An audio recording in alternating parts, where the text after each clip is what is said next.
She is the mother of 5 daughters, Sade, Tajay, Alexis, Israel, and Aubriana. She is the grandmother of 2 grandchildren, Kinsley and Kayla. She has a heart for the people, but especially the hurting women who are on their way to recovery from the inside out. She has begun her own women's ministry inside of her home and has recently celebrated her 2-year anniversary. Alongside of having a compassionate heart for people, she also is a true prayer warrior and has a passion for prayer. I introduce to you and introduce to other, Stara Burton Lee. Come on, give God thanks. Praise the Lord, everyone. Praise the Lord, everyone. Praise the Lord, everyone.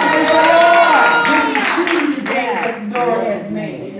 And we shall rejoice and be glad in Him. Amen. So no matter what is going on in our life, God is still in control. Amen. No matter what is happening, God is still on the throne. That's why I said we shall rejoice and be glad in Him. There is nothing too hard for my Savior.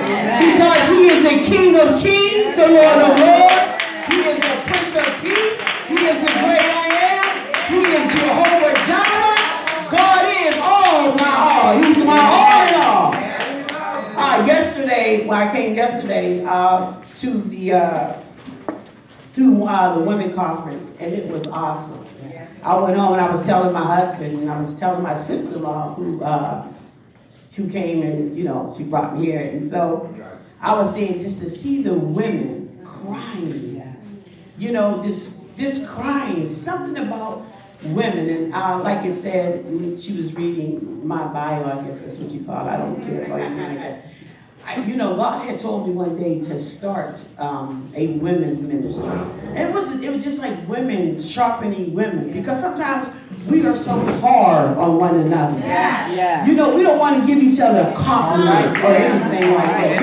And I had 5 daughters, and they had the roughest time going through school because people were looking at their hair and their color, and you know what I'm saying, and wondering if they were mixed, and it hurt me so much to see them just crying, every day. Some of them just say, why? And so then, not even that, we see women, even women in church, we come to church smiling. Some of us are married, been married for years, and still husband or ministers and pastors, and we're still unhappy. We're still hurting inside. Some of it's from childhood pain. So that just came and just what it does when childhood pain, what happens to me, because I would have some childhood pain, it didn't attack me until I became an adult. It's like it must have been suppressed in the back of my mind. And when I became an adult, that's when it tried to attack me. But I'm here to tell you, God is an awesome God. And God is a deliverer. In Him I trust and believe. And when I was looking at what it says, the theme of it was desperate women. So I went home and I went to look at the word desperate. Desperate is feeling, showing, or involving a hopeless sense that a situation is so bad as to be impossible to deal with. That's what desperate is. You feel hopeless. And then it involves in an act of attempt, try, despair, or when everything else failed, having little hope of success.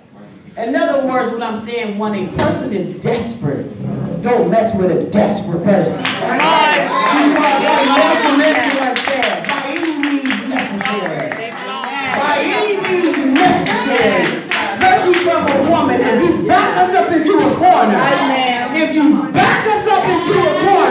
we're going to come out this corner. And that's what I think God just put in us. I love my husband and everything. But when you back me up to a corner, when my kids say, hey, Mom, I'm coming out.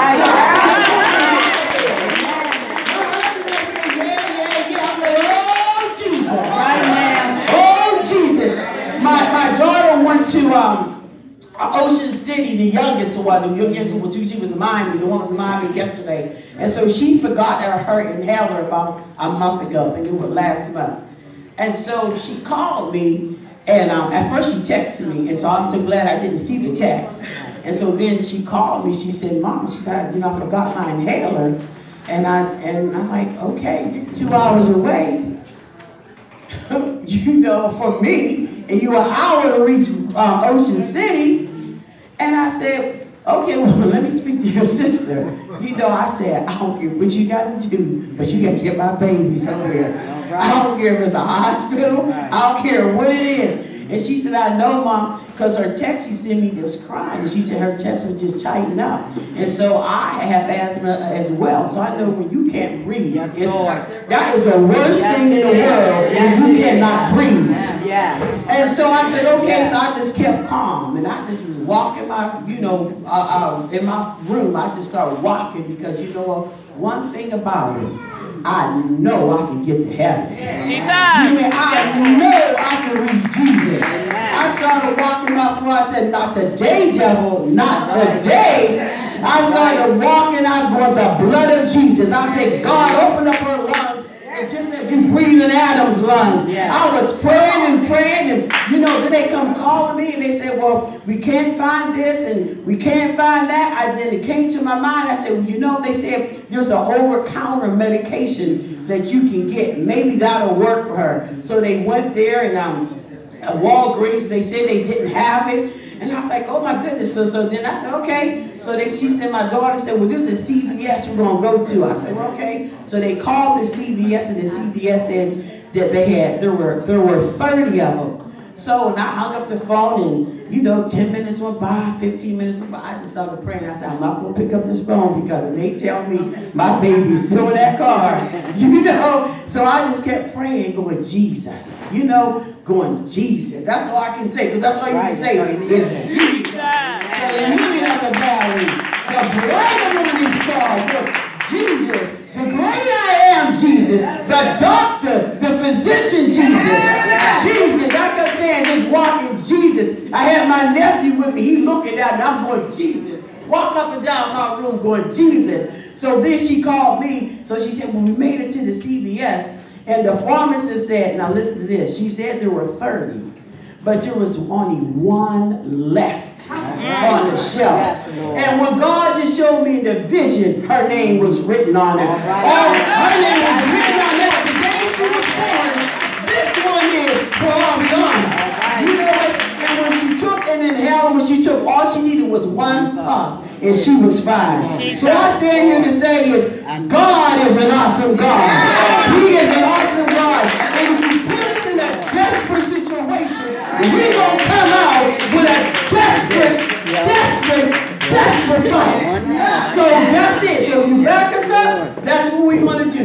Like I said, I don't know, I wasn't here at the service. I don't know if she preached on the issue of the woman of blood, when she said we're all men. I don't know. But one thing about Jesus, when you're